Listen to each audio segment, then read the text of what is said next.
আসসালামু আলাইকুম। কেমন আছেন সবাই? চলে আসলাম নতুন একটি ব্লগ নিয়ে।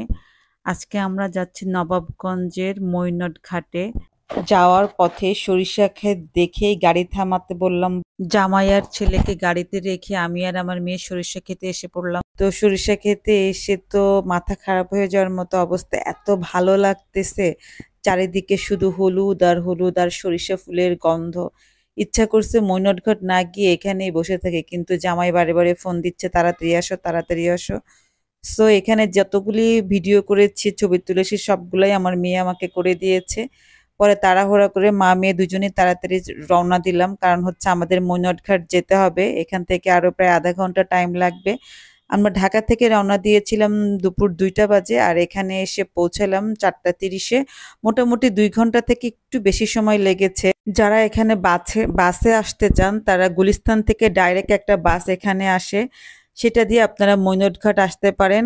এখানে আসলে আপনি কিছুটা মিনি কক্সবাজারের ফিল পাবেন। সবকিছুই আছে, কি নাই এখানে। আপনি চাইলে এখানে নৌকায় করে ঘন্টা প্রতি ঘুরতে পারেন।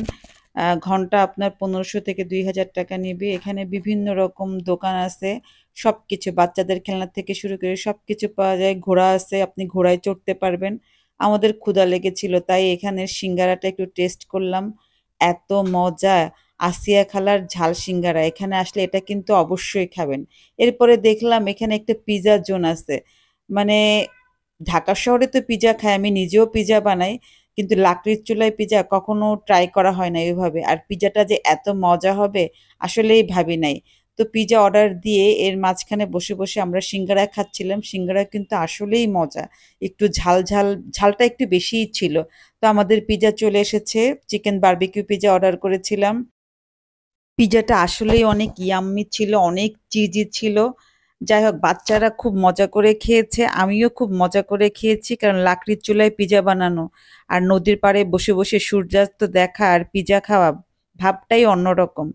যাই হোক, আমরা এখানে নদীর পাড়ে বসেই পিজ্জা খাচ্ছি, সিঙ্গারা খাচ্ছি, প্লাস হচ্ছে সূর্যাস্ত দেখছি। আসলেই ভালো সময়গুলো অনেক দ্রুত চলে যায়। কিভাবে যে ২-৩ ঘন্টা কেটে গেল বুঝতেই পারিনি। খুব ভালো লেগেছে সময়টা। সবাই বাচ্চারাও খুব মজা করেছে এখানে।